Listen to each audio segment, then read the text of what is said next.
রহস্য ও থ্রিলার নিয়ে নির্মিত। এই ঘটনাটি লিখেছেন বাংলাদেশি লেখক রিয়াজ রাজ এবং এই ঘটনাটির অফিসিয়াল কপিরাইট অনুমোদন দিয়েছেন ভূত গল্পের পরিচালক সাজ্জাদ হোসেন অভি। তানিয়াকে আজ তারা ধর্ষণ করবে। মেয়েটিকে জঙ্গলের দিকে টেনে নিয়ে গেল 5 জন। ওর দেহের ওপর প্রচণ্ড লোভ বেড়েছে তাদের। গত 1 সপ্তাহ থেকে তানিয়ার এই সুন্দর দেহ উপভোগ করার জন্য অপেক্ষারত ছিল এরা 5 জন, আর আজ সেটা পূর্ণতা পেতে যাচ্ছে। ওরা তানিয়ার সবকিছু কেড়ে নিয়ে নিজের তৃপ্তি মেটাবে। তানিয়া চিৎকার দিতে গিয়েও পারেনি। একজন তানিয়ার মুখে তানিয়ার ওড়না বেঁধে দেয়। ওর চিৎকারের শব্দটা ওড়নার ভেতরে সীমাবদ্ধ। এদিকে সূর্য ডুবে গেছে, অন্ধকার নেমে এলো জঙ্গলে। সাথে এই মানুষরূপী হিংস্র ছেলেগুলো হয়ে যায় ভয়ঙ্কর। তানিয়া অচেনা কেউ নয়, ওরা সবাই একই কলেজের স্টুডেন্ট। তানিয়া মাত্র ইন্টার ফার্স্ট ইয়ারে ভর্তি হয়েছে, আর ওরা 5 জন অনার্স ফাইনাল দিবে এবার। পড়ালেখায় সবাই ভালো মার্ক করে ঠিকই, কিন্তু ওদের স্বভাব ভালো নয়। মেয়ে, টাকা, নেশা, এই 3টার উপর তাদের অনেক লোভ। তানিয়া জোর জবরদস্তি করতে করতে হয়রান হয়ে গেছে। তানিয়া দেখতেও খারাপ নয়, যে কোনো ছেলেই ওর প্রেমে পড়তে বাধ্য হবে।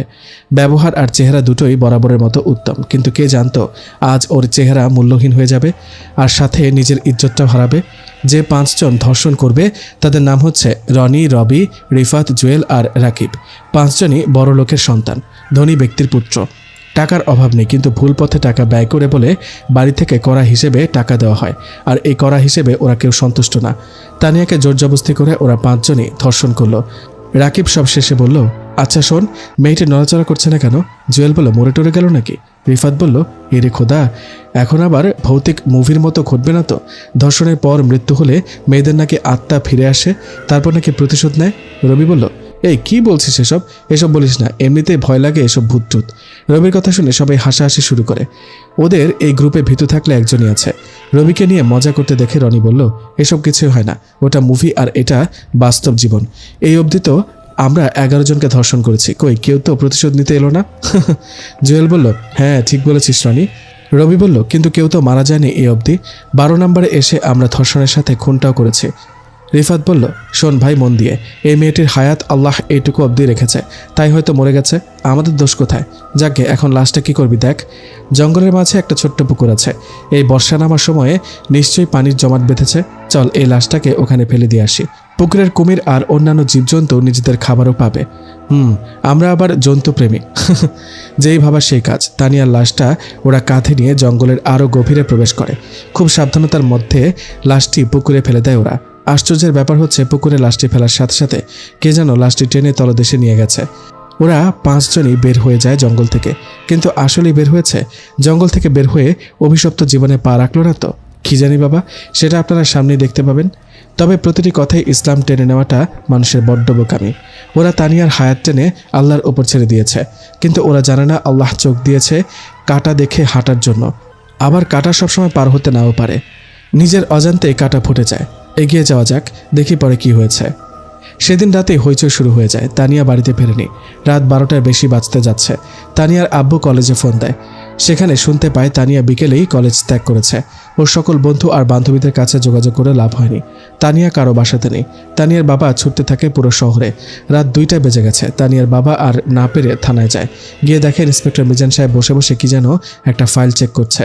তানিয়ার বাবা ক্লান্ত দেহ আর মুখ ভর্তি ঘাম নিয়ে ইন্সপেক্টরের সামনে দাঁড়ায়। তানিয়ার বাবার উপস্থিতি বুঝতে পেরে মিজান সাহেব বলেন, বুঝেও তিনি ফাইলের দিকে মন দিয়ে তাকিয়ে আছে। তানিয়ার বাবা নিজেই বলল, স্যার সেই কবে কলেজ থেকে বের হয়েছে, এখনও ফেরার নাম নেই।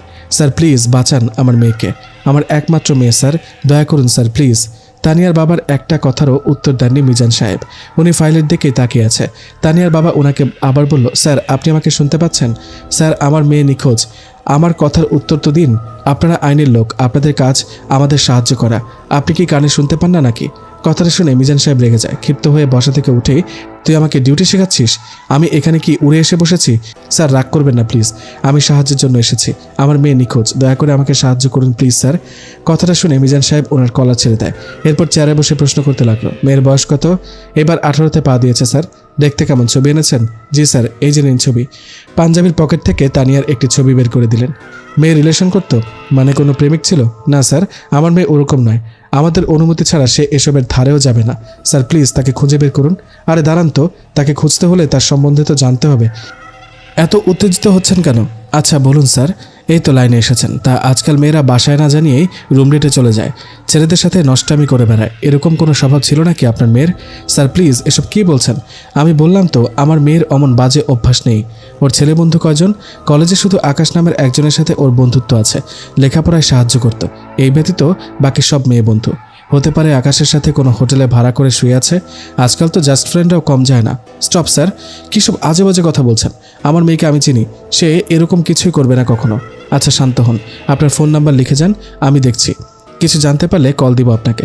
স্যার প্লিজ একটু ভালো করে খুঁজুন, আমার একমাত্র মেয়ে, তাকে না পেলে হয়তো আমরা স্বামী স্ত্রী দুজনেই গলায় ফাঁসি দেব। কান্না করে দেয় ওর বাবা। আরে থামুন, আপনি নিশ্চিন্তে বাড়ি যান, আমরা দেখছি ব্যাপারটা। তানিয়ার বাবা অসহায় হয়ে বাড়ি ফিরে আসেন। বাড়িতে সবাই জেগে আছে। তানিয়ার চাচাতো ভাই বোন সহ আরও অনেকজন এসেছে। তানিয়ার বাবা বাসায় ঢোকার সাথে সাথেই সবাই জানতে চাইলেও পেয়েছে কিনা। তানিয়ার বাবা মাথা নিচে করে চলে যায়। আবারও কান্নার রোল পড়ে তানিয়ার বাড়িতে। রাত গিয়ে সকাল হলো। ড্রয়িং রুমে এখনও সবাই জেগে আছে। সারা রাত কারো চোখে ঘুম নেই। অন্যদিকে সকালবেলা রনি, রবি, জুয়েল, রিফাত আর রাকিব হাসি খুশিতে কলেজে আসে। এদের এতদিনের স্বপ্ন পূরণ হয়েছে। আজ সারাদিন আড্ডা দেবে তারা। ক্লাস পরে আগে আনন্দ। কলেজের ক্যান্টিনে সবাই বসে বসে গল্পগুজব করছে। কাল রাতে কে কিভাবে কি করেছিল সেগুলো বলে বলে মজা নিচ্ছে। এই আনন্দের সময়টাকে রবির একটু চেপে ধরেছে। সে সবাইকে বলল, আচ্ছা আমি বাথরুম থেকে আসছি, থাক তোরা। এদের ছেড়ে রবি দৌড়ে এসে বাথরুমে যায়। পেট খালি করে আয়নার সামনে মুখ পরিষ্কার করার জন্য প্রস্তুতি নেয়। মুখে পানি মারতে রবি অনুভব করলো সে যে টয়লেট থেকে বের হয়েছিল সেই টয়লেট থেকে কিছু একটা শব্দ আসছে। শব্দটা এরকম যেন কোনো পাতিল কিংবা মগ থেকে পানি ছেড়ে দিলে যেমন শব্দ তেমন। রবি ওয়াশরুম থেকে টয়লেটের দরজার দিকে তাকিয়ে রইল। এখানে সে ছাড়া কেউ আসেনি। তবে ভেতরে কে? আবার ভাবলো হয়তো পানির কলটা সে বন্ধ করতে ভুলে গেছে। রবি টয়লেটের সামনে এসে দরজাটা খুলে ফেলল। অদ্ভুত, ভিতরে কোনো শব্দ নেই, অথচ একটু আগেও পানি পড়ার শব্দ শুনছিল রবি। দরজাটা বন্ধ করে রবি আয়নার সামনে এসে দাঁড়ায় আবার। আর আয়নার সামনে আসতেই রবি খেয়াল করে আয়নার ভেতরে তাকে নয়, অচেনা একটা ছেলেকে দেখা যাচ্ছে। ছেলেটির সমস্ত মুখে আঘাতের চিহ্ন, মনে হচ্ছে কোনো ব্লেড কিংবা ছুরি দিয়ে ছেলেটির মুখে এঁকে দেওয়া হয়েছে। রবি এই ভয়ঙ্কর চেহারা দেখে এক চিৎকার মেরে দৌড় শুরু করে। বাকি চারজন ক্যান্টিনে বসে আড্ডা দিচ্ছে। কোত্থেকে যেন দৌড়ে এসেই রবি চেয়ারে হেলান দিয়ে বসে পড়ে। প্রচণ্ড হাঁপাতে শুরু করে রবি। জুয়েল বলল, কিরে এইভাবে হাঁপাচ্ছিস কেন? মনে হচ্ছে ভূত দেখে এসেছিস। অট্টহাসিতে শুরু হয় চারজনের মধ্যে। রবি বলল, ভুল বলিসনি, আমি সত্যি ভূত দেখেছি। খুব ভয়ঙ্কর সে, তার চেহারা ক্ষতবিক্ষত। সে ভয়ঙ্কর চোখে আমার দিকে তাকাচ্ছিল। আয়নায় আমাকে দেখা যাচ্ছিল না, আমি শুধু তাকেই দেখেছি। দোস্ত, এই আত্মাটা কার? রাকিব বলল, আমার জানা মতে এটা তোর চেহারা। তোর চেহারা এত খারাপ যে আয়নায় তুই নিজেকে ভূত ভেবে বসে আছিস। দেখ, মজা নিবি না। আমি সত্যিই দেখেছি, একটা ছেলে দাঁড়িয়েছিল, ওর বয়স 23 থেকে 24 হবে হয়তো। আমি নিজের চোখে দেখেছি, বিশ্বাস কর ভাই। রনি বলল, বুঝেছি, তুই তো এমনিতেও ভীতু, এর ওপর আবার বাথরুমে গিয়ে হয়তো ভুলভাল ভেবেছিস, তাই এমন হয়েছে। নে আরেকটু খেয়ে নে, সব ঠিক হয়ে যাবে। রবির কথাটাকে কেউ মূল্য দেয়নি, যদিও দেয়নি কিন্তু পরে দিতে হয়েছে। আর এমনি এমনি মূল্য দিত না। ঘটনা ঘটেছে জুয়েলের সাথে। জুয়েল আড্ডা শেষ করে বাসায় ফিরে যাচ্ছিল। হঠাৎ জুয়েলের মামা জুয়েলকে ফোন দিয়ে বলে তার বাসায় যাওয়ার জন্য। জুয়েল তার মামার বাড়িতে উপস্থিত হবার পর দেখতে পায় আজকে তার ভাগ্নির জন্মদিন। জুয়েল নিজের হাতে ভাগ্নিকে কেক খাইয়ে দিয়ে বাসায় আসার প্ল্যান করে। অনুষ্ঠানে একটু দেরি হয়ে গেছে, এসেছিল সেই বিকেলে। এখন রাত 11:08 বাজে। জুয়েল তার মামা মামিকে বিদায় দিয়ে বাসার উদ্দেশ্যে বের হয়। জুয়েলের মামার বাসা কলেজের পাশে। এখান থেকে বাসায় যেতে 15 মিনিটের মতো লাগবে। এত রাতে গাড়িও বা পাবে কোথায়? জুয়েল অবশেষে হেঁটে আসার সিদ্ধান্ত নেয়, তবে হেঁটে গেলে 30 মিনিট লাগতে পারে। রাতের শহরটা হঠাৎ করে স্তব্ধ হয়ে যায়। কোথায় যেন দূর থেকে কয়েকটি কলকারখানার মেশিনের শব্দ আসে। রাস্তায় বড় বড় ট্রাক আর কিছু মালের গাড়ি চলাফেরা করছে। অবশ্য এত তাড়াতাড়ি লোকজন কমে যাওয়ার কথা নয়। বর্ষার দিন তো, বৃষ্টির প্রভাবে পরিবেশ কেমন যেন মরা হয়ে গেছে। তাই বেশিরভাগ মানুষ চলে গেছে বাসায়। শুধু একটু পরপর কয়েকজন লোক দেখা যায়। তারা অন্ধকার প্রেমী, রাতের শহরটা তাদের বন্ধু। এসব দেখতে দেখতে জুয়েল তার বাসার কাছাকাছি চলে আসে। মেইন রোড থেকে সোজা গলিতে প্রবেশ করে। আর 4টা গলি পার হলেই জুয়েলের বাসা চলে আসবে। প্রচণ্ড ক্লান্ত সে। গলি পার করে আবার 3 তলায় উঠতে হবে, সেটা নিয়েই চিন্তিত জুয়েল। সত্যি ক্লান্ত দেহ নিয়ে সিঁড়ি বেয়ে ওঠা খুবই কষ্টকর। জুয়েল প্রথম গলির সামনে প্রবেশ করে। একটু দূরে যেতেই খেয়াল করে একটা বৃদ্ধ লোক রাস্তার মাঝে বসে আছে। জুয়েল হঠাৎ দাঁড়িয়ে যায় রাস্তায়।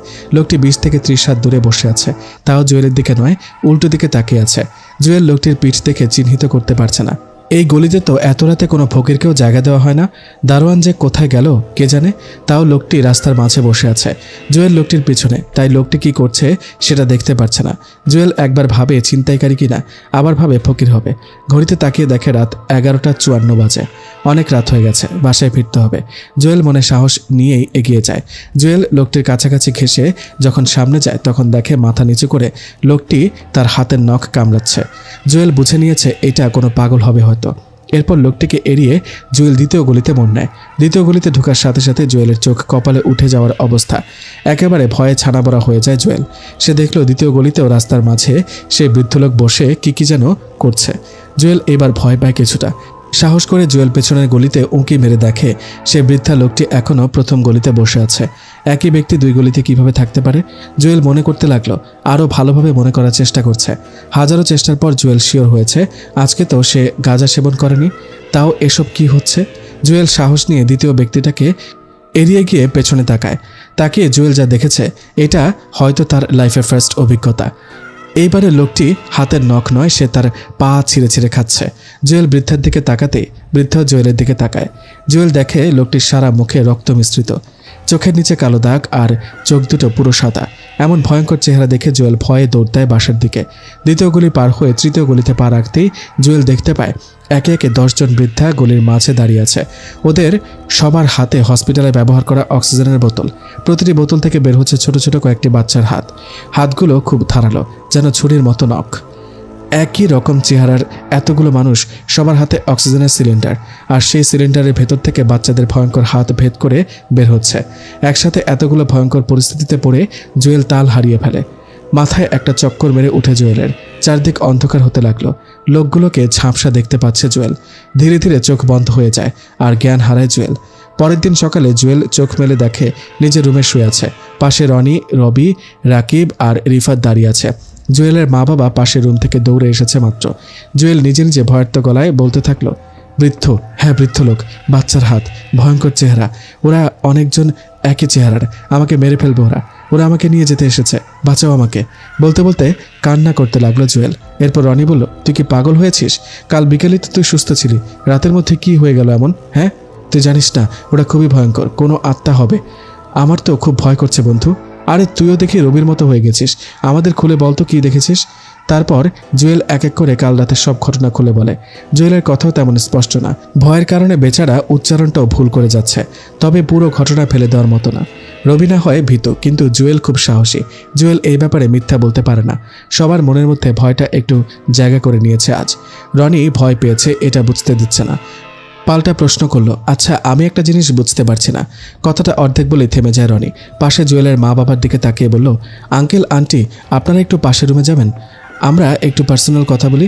রনির কথা হ্যাঁ সম্মতি দিলেন ওনারা রুম থেকে যাওয়ার পর রনি আবার বলতে লাগলো, আমরা তো একটা মেয়েকে ধর্ষণ করেছি, আত্মা আসলে মেয়ের আত্মা আসা উচিত, কিন্তু এখানে বৃদ্ধ, বাচ্চা আর রবির কথা মতো একটা ছেলে আসবে কিভাবে?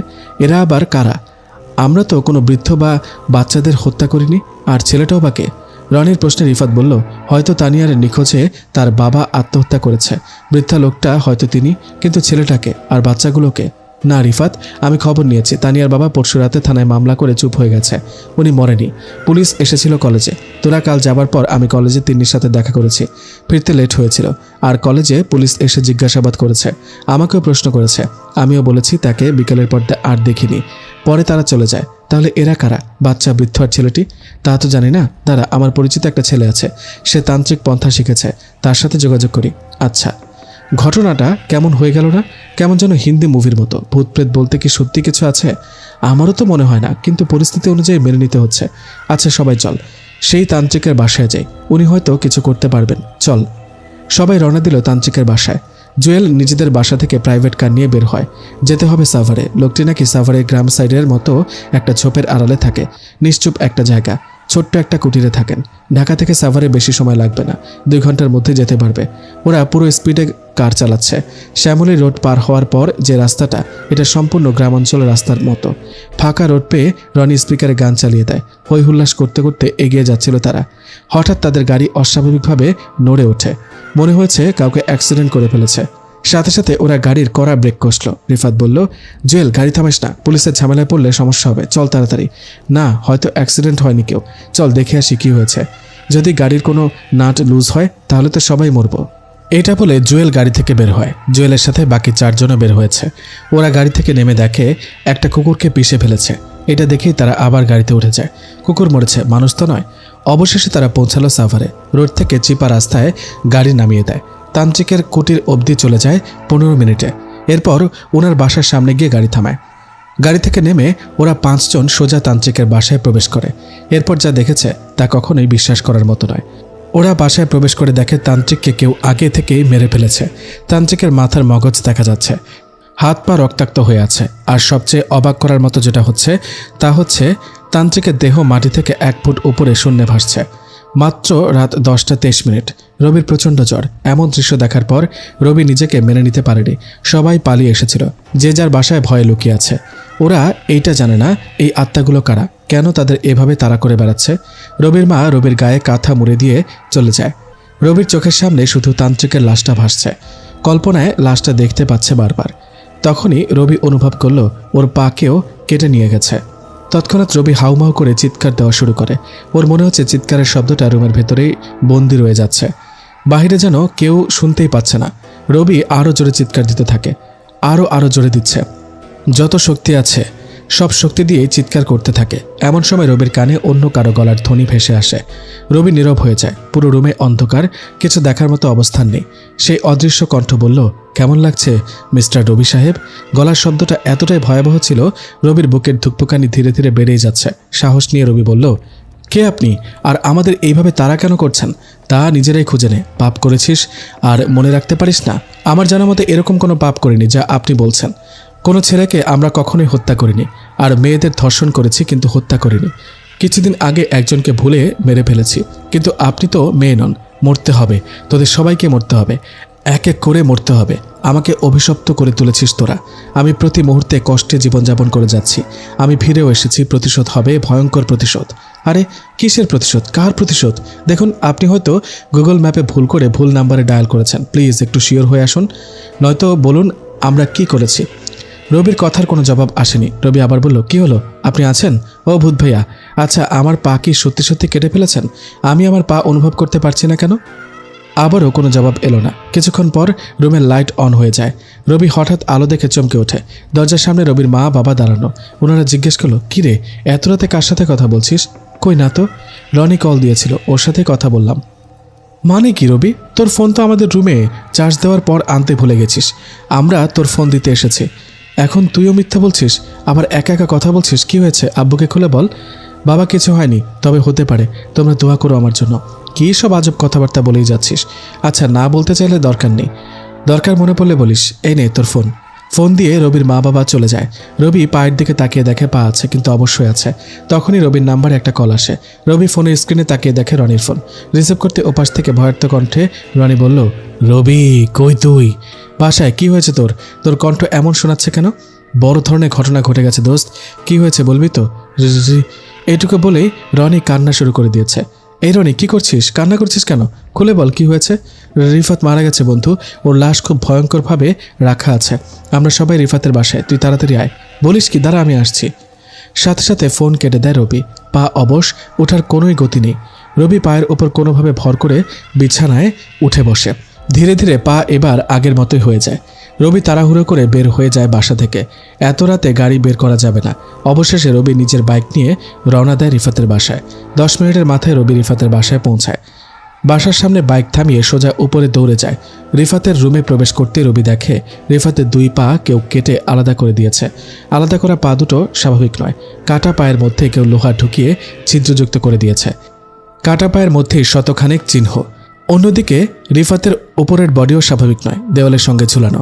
রিফাতের চোখ বরাবর 2টা লোহা ঢুকিয়ে দেওয়া, সেগুলো দেওয়াল ভেদ করে ভিতরে ঢুকানো হয়েছে। অর্থাৎ চোখের ভেতর লোহার উপরেই রিফাতের লাশ ভেসে আছে। রবি এইসব দেখেই সেখানেই বমি করে দেয়। রনি, জুয়েল আর রাকিব এসে রবিকে শান্ত রাখার চেষ্টা করে। অন্যদিকে রিফাতের মা অজ্ঞান হয়ে আছে। রিফাতের বাবা কান্না করছে বসে বসে। কোনোভাবে রাতটা পার হয়। সকালে রিফাতের জানাজা হয়। এরপর দাফন দেওয়া হয়েছে। কবর দেওয়ার পর আর